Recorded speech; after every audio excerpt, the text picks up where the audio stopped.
Hello students, तो आज की वीडियो में हम सॉल्व करने वाले हैं शॉर्ट क्वेश्चन, क्योंकि कल की एग्जाम में सेक्शन नंबर 2 में आपको वहाँ एमसीक्यू देखने को नहीं मिलेगा। उसकी जगह आपको शॉर्ट क्वेश्चन सॉल्व करने रहेंगे जो 2 मार्क के रहने वाले हैं। तो मैंने यहाँ पर हर एक चैप्टर के बहुत सारे शॉर्ट सम राइट डाउन कर दिए, कुछ बुक में से राइट डाउन किए तो कुछ डायरेक्ट यूनिवर्सिटी के सम्स राइट डाउन किए हुए। इसके अलावा भी आप और भी शॉर्ट सम सॉल्व कर सकते हो, बट यहाँ पर मैंने मैक्सिमम कवर कर लिए हर एक चैप्टर में से। तो ये पहले जरूर देख लीजिएगा। तो प्लीज इस वीडियो को एंड तक जरूर देखना है, और कोई क्वेरी रहती है तो इस वीडियो के नीचे कमेंट कर देना है, और प्लीज इस वीडियो को लाइक और शेयर जरूर कर दीजिएगा। तो चलिए स्टार्ट करते हैं विदाउट टाइम वेस्टिंग। तो देखिए पहले मैं सबसे पहले यहाँ पर पोइजन, तो यहाँ पर पोइजन के मैंने कुछ सम्स राइट डाउन कर दिए। देखो जैसे नंबर 1, नंबर 2, 3, 4 और कुछ और डिटेल भी लिखी हुई है। तो चलिए क्लियर कर लेते हैं फटाफट। देखिए पहला सम्स कुछ ऐसा आ सकता है जैसे कि P2 is equal to P3, मतलब x की वैल्यू यहाँ पर 2 दी गई है और x की वैल्यू यहाँ पर 3 दी गई। मैं बताना चाहूंगा इस चैप्टर के फॉर्मूले आपको आना बहुत जरूरी है। जिसको लॉन्ग क्वेश्चन आते हैं उसी को शॉर्ट सम जरूर आएंगे। तो प्लीज पहले इसका जो मैंने एक वीडियो अपलोड किया हुआ है जिसके अंदर मैंने इसके सारे फॉर्मूले एक्सप्लेन किए हुए, वो अगर आपने नहीं देखा तो जरूर देख लीजिएगा इससे पहले, फिर आपको जल्दी से समझ में जरूर आएगा। तो चलिए स्टार्ट करते हैं। तो यहाँ पे ऑलरेडी सम्स देखिए कुछ इस तरह से दिया हुआ है। यहाँ P2 is equal to P3 लिखा गया, और हमें फाइंड आउट करना है मध्यक, मीन फाइंड आउट करना है। इसकी जगह कुछ और भी लिखा हो सकता है, जैसे कि डायरेक्ट बोले वो विचलन फाइंड आउट करना है, या फिर बोले प्रमाणित विचलन फाइंड आउट करना है, मतलब वेरिएंस इस तरह से भी लिखा हो सकता है, या फिर स्टैंडर्ड डिवीजन ऐसा भी लिखा हो सकता है। तो सबसे मेन है पहले तो हमको एम फाइंड आउट करना होगा। एम मतलब क्या होता है? मीन। तो देखिए कैसे फाइंड आउट होने वाला है, थोड़ा स्पीड में समझाने की कोशिश करूंगा जिससे टाइम कम हो। यहाँ पर पहले फॉर्मूला डिसाइड कर लीजिए क्या होता है। E raise to M, M raise to x upon x factorial, ये इसका फॉर्मूला होता है, राइट। तो इसी के थ्रू सॉल्व होने वाला है। यहाँ पर एक बार x की वैल्यू कितनी दी गई है? 2 दी गई है, और यहाँ पर x की वैल्यू कितनी दी गई है? 3 दी गई है। तो इसी फॉर्मूले में ओनली x की वैल्यू रखना है और बाकी कुछ भी नहीं रखना है। तो देखिए P2 को मैं सॉल्व करने जा रहा हूँ। E raise to M, M raise to x, तो x की वैल्यू कितना रखना है यहाँ पर? 2 अपॉन एक्स फैक्टोरियल, मतलब अपॉन में 2 factorial is equal to, same काम करना है। अब x की जगह में यहाँ 3 रख देना है। तो e raise to M, M raise to X की वैल्यू यहाँ कितना आ जाएगा इस बार? 3। हम P3 का सॉल्व कर रहे हैं, अपॉन में एक्स फैक्टोरियल मतलब 3 फैक्टोरियल। अब हमें करना क्या है, ये e की m कट हो जाएगा, दोनों इज इक्वल टू सामने है, सेम टू सेम। अब यहाँ बचा m की 2, और फैक्टोरियल का हल आप जानते ही है, हमेशा हमको पीछे 1 तक जाना रहेगा। तो 2 फैक्टोरियल का आंसर 2 आएगा। वहीं पर यहाँ पर m की 3 एज इट इज, और 3 फैक्टोरियल का आंसर क्या आएगा? 3 इंटू 2 इंटू 1 6 आ जाएगा। हमें कुछ नहीं करना है, डिजिट को इक्वल के साथ ले जाइए और m को यहाँ पर अपॉन में ले आएंगे। तो यहाँ 6 आ जाएगा बराबर, 6 के अपॉन 2 हो जाएगा, और यहाँ आपके m की 3 के अपॉन में क्या आ जाएगा? m की 2 आ जाएगा। ठीक है, समझ गए? बेसिक इन्फॉर्मेशन है। तो यहाँ पर डिवाइड करके 3, और यहाँ पर 3 में से 2 माइनस करके कितना बचेगा? m का पावर 1 बचेगा। तो यहाँ डायरेक्ट हमें m इज इक्वल टू 3 मिल गया। बाय चांस अगर यहाँ पे ऐसा होता कि m की 4 है और नीचे m की 2 है, तो हमें यहाँ m की 2 पावर मिलती, तो हमें क्या करना रहता है? जो भी यहाँ वैल्यू होती है उसका रूट निकालना पड़ता है। जैसे कि एज्यूम कर लेते हैं, जैसे 16 होता तो उसका हम वैल्यू निकाल के 4 आंसर आता, अगर यहाँ m की 2 वैल्यू होता तो।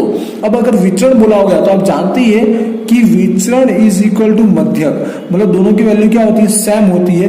Variance is equal to mean क्या होता है? इक्वल होता है, मतलब जो हमारा मीन आया है मध्यक, वही हमारा विचरण वेरिएंस बन जाता है। लेकिन अगर यहाँ ऐसा बोला होता प्रमाणित विचरण, कुछ ज्यादा इन्फॉर्मेशन में बताने की कोशिश कर रहा हूँ जिससे कोई डाउट ना रहो। प्रमाणित विचलन स्टैंडर्ड डिवीजन पूछा होता तो रूट में आ जाता है। क्या आता है? रूट में 3 हो जाता है, क्योंकि यहाँ पर क्या होता है? प्रमाणित विचलन मतलब क्या होता है? मध्यक का रूट हो जाता है, मीन का रूट। तो आई होप ये कॉन्सेप्ट समझ में आ चुका हो। और सवाल देखते हैं किस तरह से पूछा जा सकता है, इसे रिपीट कर सकते हो बार बार अगर थोड़ा स्लो समझ में आया तो।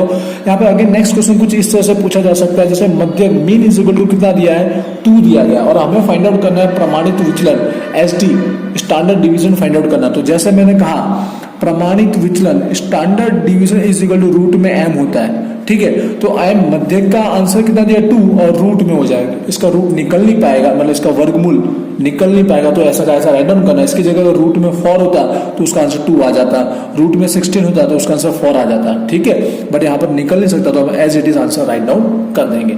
एक और क्वेश्चन आगे बढ़ते हैं। मैंने बहुत सारे क्वेश्चन राइट डाउन किए, यूनिवर्सिटी के सम्स और बुक के भी है। मध्यक मीन बराबर यहाँ 4 दिया है, और फाइंड आउट करना है चलनांक। थोड़ा समझिएगा, कुछ न्यू लिखा है, चलनांक लिखा है, कोएफिशिएंट ऑफ वेरिएंस लिखा, तो इसका फॉर्मूला होता है s upon x bar into में 100, ये 11 का फॉर्मूला है। चलना, कोएफिशिएंट ऑफ वेरिएंस बोला गया। तो यहाँ पे एक्स बार की वैल्यू क्या होगा और एस की वैल्यू क्या होगा। तो बता दूं एक्स बार मतलब मीन, मध्य की होता है, आप जानते ही हो, तो X bar is equal to 4 ही होगा। अब एस मतलब क्या होता है, एस मतलब होता है स्टैंडर्ड डिवीजन, प्रमाणित विचलन। तो एस की वैल्यू क्या हो जाएगी, रूट में एम हो जाएगा, तो 4 का रूट निकाल लीजिए तो कितना आएगा, 2 आएगा, ये हमारा एस हो जाएगा। एस मतलब स्टैंडर्ड डिवीजन, प्रमाणित विचलन होता है, ठीक है। तो यहाँ पर यूज हो जाएगा 2, तो 2 इंटू में 100 डिवाइड में 4, तो यहाँ पर हो जाएगा 50, लगा सकते हैं आंसर में परसेंट, क्योंकि इंटू में 100 है। आई होप आपको पता चल गया होगा, थोड़ा फटाफट चल रहा है, और सारे चैप्टर भी मैं सॉल्व कराना है, बहुत सारे मैं सम साइड डाउन किए हुए जिससे आपको कोई क्वेरी ना रहे। अगर इतना भी कर दे तो इसमें से मिलने के चांसेस ज्यादा है। अब यहाँ पर P X is equal to direct हमको ये कुछ लिखा गया है, जिसके अंदर ये हमारा एम का वैल्यू होगा, ठीक है, आप जानते हैं, और एक्स की वैल्यू नहीं दी गई है। और हमको फाइंड आउट करना है प्रमाणित विचलन, स्टैंडर्ड डिवीजन, कुछ ऐसा लिखा होता है मोस्ट ऑफ, इसलिए सेम जैसे ही आए हुए यूसीडी के सम्स ही आप चेक कीजिएगा पेपर डाउनलोड करके। तो सबसे पहले एम बराबर पहचानो, एम मतलब मीन, मध्यक क्या होगा आपको पता है ना फॉर्मूला, तो ई की एम होता है, यहाँ फॉर्मूला देख लीजिए। तो यहाँ पर जो वैल्यू दी गई वो एम है, एम मतलब मध्यक, मीन है।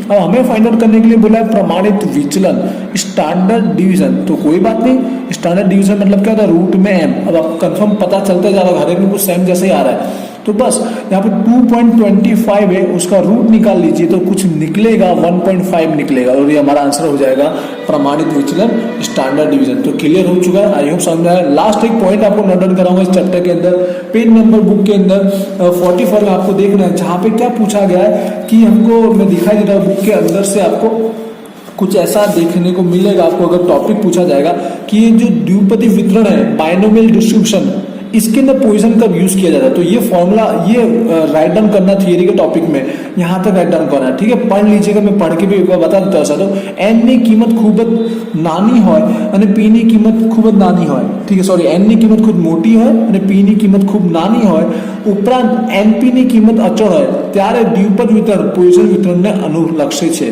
ये टॉपिक देख लीजिएगा प्लीज, इसके अंदर मैं क्लियर दिखा भी रहा हूँ। अब ये फर्स्ट पोजीशन का कंप्लीट हो चुका है, जितने भी सम्स थे मैंने करा दिए, जो यूनिवर्सिटी के थे और बुक के भी थे।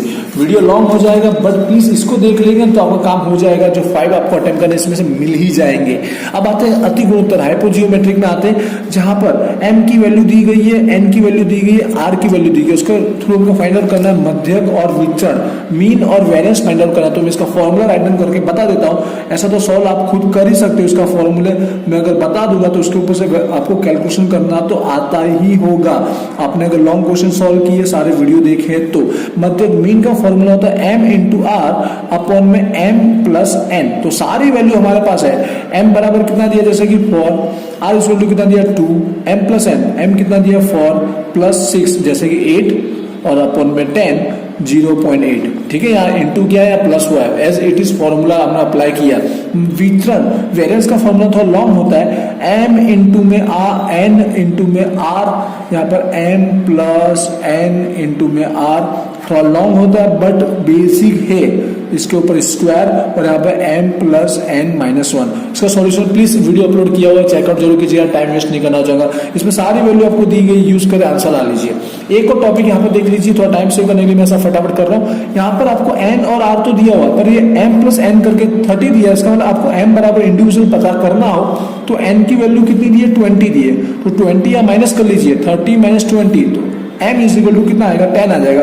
अब तीनों वैल्यू दी गई है और सेम आपको मांगा गया है मध्यक विचरण, मीन वेरिएंस मांगा है, जो आप फाइंड आउट कर देंगे। तो यहाँ पर ये दो टॉपिक बहुत इंपॉर्टेंट है, चेकआउट जरूर कर लीजिएगा। आगे बढ़ते हैं, नेक्स्ट चैप्टर पे आ चुका हूं मैं, प्रक्रिया नियंत्रण पद्धति, प्रोसेस कंट्रोल टेक्निक। इसमें सबसे पहले सूत्र पूछा जाता है, देख लीजिएगा A2 इज इक्वल टू, ये सूत्र आपको राइट डाउन करना है, पूछा गया है।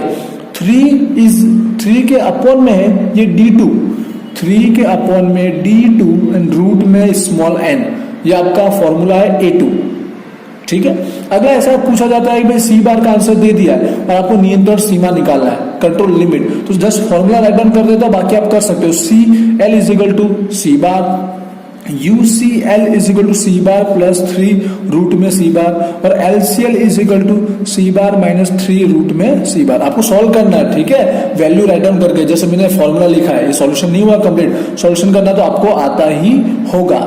ऐसा कुछ पूछा, या फिर इसकी जगह डायरेक्ट जो पी ना नियंत्रण सीमा बता, जो मैंने पिछले वीडियो में आपको क्लियर दिखाया हुआ है, यहाँ पर ये सारे नियंत्रण सीमा है, कंट्रोल लिमिट आपको याद करना, डायरेक्ट पूछ लेता है, तो यहाँ पर बस इतने टॉपिक है, कुछ ज्यादा खास नहीं है, ये याद कर लेना आपको, ठीक है। इस चैप्टर के अंदर एक और समस्या यहाँ पर मैं कराना चाहूंगा जो बुक का ही है।